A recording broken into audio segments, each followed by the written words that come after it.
अस्सलाम वालेकुम students, Karachi board YouTube channel की जानिब से first year physics chapter number 4 हम स्टडी कर रहे थे। तो आज चैप्टर नंबर 4 का न्यूमेरिकल देखेंगे। 2003 फेलियर में आया हुआ है, 2006 2007 फेलियर और 2011 के अंदर भी ये न्यूमेरिकल पूछा गया। तो लिखा हुआ क्या है भाई, a person of 80 kg mass is standing on equator.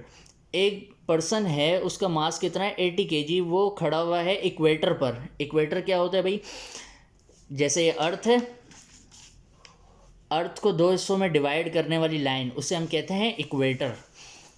तो मालूम क्या करने के लिए कह रहा है, बोला find tangential velocity, centripetal acceleration, centripetal force. ये तीनों चीज़ें आपको मालूम करनी। तो आप इसे कहाँ लिख देंगे, रिक्वायर्ड के अंदर लिख देंगे। अब आगे चलते हैं। रेडियस ऑफ अर्थ कितना है 6.4 एक्सपोनेंट 6 मीटर्स। तो आपने मास की जगह मास लिख दिया 80 kg, रेडियस ऑफ अर्थ को ऐसे लिखते हैं ना 6.4 एक्सपोनेंट 6 मीटर्स।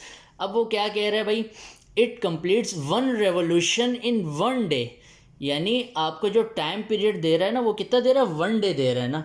अब एक दिन के अंदर कितने घंटे होते हैं भाई, 24 घंटे होते हैं। तो आपने लिख दिया। अब इसी तरीके से एक घंटे में कितने मिनट होते हैं, 60 मिनट होते हैं। और एक मिनट के अंदर सेकंड कितने होते हैं, 60।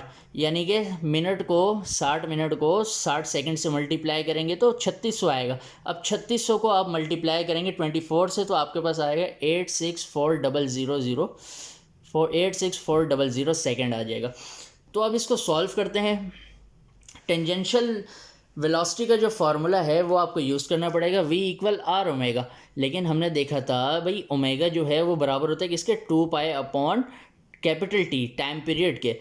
अब रेडियस जो है वो रेडियस ऑफ अर्थ है ना, तो इसकी जगह पे हम क्या लिखेंगे, radius of earth. Radius of earth omega की जगह 2 पाई अपॉन कैपिटल टी। सब वैल्यूज़ को पुट करेंगे, कैलकुलेट करेंगे, तो आंसर आपके पास आएगा 465.18 मीटर पर सेकेंड। एक आंसर तो आपके पास आ गया, टेंजेंशियल वेलोसिटी आपने मालूम कर ली। अब इसी तरीके से एक फार्मूला हमने देखा था सेंट्रीपिटल एक्सेलरेशन का, A C equal we square upon R. V की वैल्यू ये रही, ये आपने लिख दिया। रेडियस ऑफ अर्थ ये लिख दिया आपने। सबको कैलकुलेट किया तो आपके पास आंसर आ जाएगा 0.033 metre per second square. Centripetal acceleration भी मालूम कर ली। अब सेंट्रीपिटल फोर्स मालूम करने के लिए क्या करेंगे, फोर्स का फार्मूला क्या आता है, एफ इक्वल एम है। तो फोर्स के साथ सी लिख दिया और एक्सेलरेशन के साथ भी सी लिख दिया। तो मास कितना 80 था, और ये जो था सेंट्रीपिटल एक्सेलरेशन कितनी आई 0.033, वो आपने लिख दिया। दोनों को मल्टीप्लाई किया तो आपके पास सिंपल आंसर आ जाएगा 2.64 न्यूटन्स। तो यह आपने फाइंड कर लिया इसके तीन के तीन आंसर जो पूछ रहा था न्यूमेरिकल में। अब नेक्स्ट न्यूमेरिकल देखते हैं।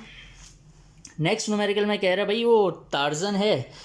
टार्जन एक है on a wine of length 4 meter in a vertical circle under the influence of gravity when the vine makes an angle theta। यानी वाइन जो है वो एंगल कितना बना रही है, 20 डिग्री का, विद द वर्टिकल में इस तरीके से। Tarzan has speed of 5 metre per second. तो टार्जन की जो स्पीड है वो कितनी है, 5 मीटर पर सेकेंड। तो फाइंड क्या करना है आपको, सेंट्रीपिटल एक्सेलरेशन मालूम करनी है, टेंजेंशियल एक्सेलरेशन और रिजल्टेंट एक्सेलरेशन, ये तीनों चीज़ें मालूम करनी है। इसको आपने कहाँ लिख दिया, रिक्वायर्ड में लिख दिया। अब ज़रा मैं डायग्राम के थ्रू आपको समझाता हूँ। अब टार्जन है, वो यहाँ पे क्या है, एक वाइन के साथ वो लटक रहा है, सही है। अब वो क्या कर रहा है, मूव करके आगे जा रहा है। वाइन समझे यहाँ पे जा रही है। बीच में जो एंगल बन रहा है ना, एंगल आपको कितना दिया हुआ है, 20 डिग्री का दिया हुआ है। ये जो इसका रेडियस है वो कितना है, 4 मीटर का। ये जो इसकी लेंथ है यानी रेडियस है। अब देखा जाए तो इसका जो वेट है वो कहाँ होगा, वो नीचे होगा। अगर हम चाहें तो हम एक एक्सिस बना सकते हैं।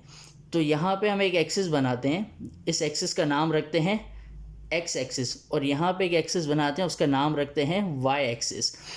तो देखा जाए, अगर मैं बात करूँ, इसको वेट को मैं दो कंपोनेंट्स के अंदर ब्रेक कर सकता हूँ ना।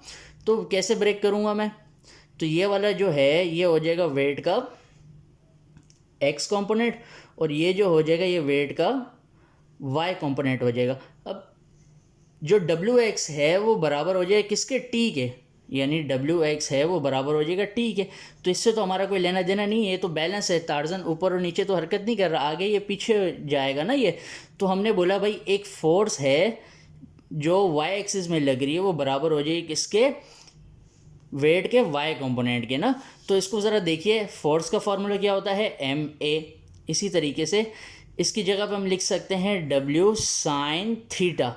अब ये किसके बराबर है, एम जी, और आपने लिख दिया साइन थीटा। अब यहाँ पे क्या आ गया, एम ए आ गया, एम और एम कैंसिल हो गया, ए इक्वल जी साइन थीटा। अब ये आगे की तरफ एक्सेलरेट कर रहा है, तो नॉर्मल एक्सेलरेशन क्या होती है भाई, नॉर्मल एक्सेलरेशन जो होती है वो सर्कुलर पाथ पर अगर हो तो वो हमारी क्या कहलाती है, टेंजेंशियल एक्सेलरेशन कहलाती है ना। तो ये एक फार्मूला बन गया a t equal g sine theta. तो आपने क्या किया, सिंपल इस फार्मूले को लगाया, इस फार्मूले को तो लगाएंगे हम, a t equal g sine theta. तो आपने क्या किया, जी की वैल्यू 9.8 है, साइन 20 कितना है, 0.34 होता है।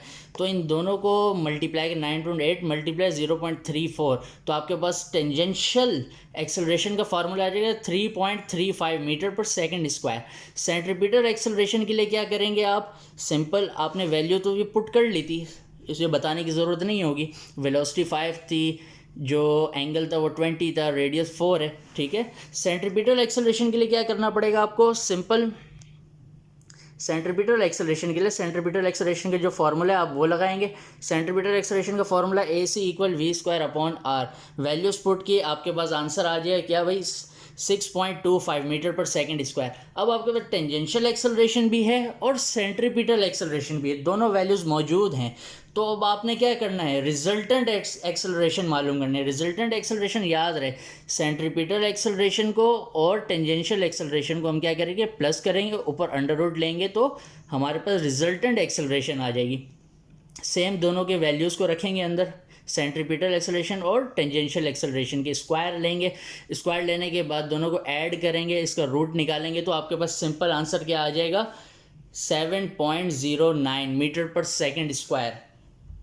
तो ये इसी तरीके से 3 आंसर आपने निकाल लिए जो न्यूमेरिकल में पूछे थे। 2013 में ये न्यूमेरिकल पूछा गया था। आई होप आपको समझ में आया होगा। वीडियो को लाइक करें, शेयर करें और हमारे चैनल को सब्सक्राइब करें।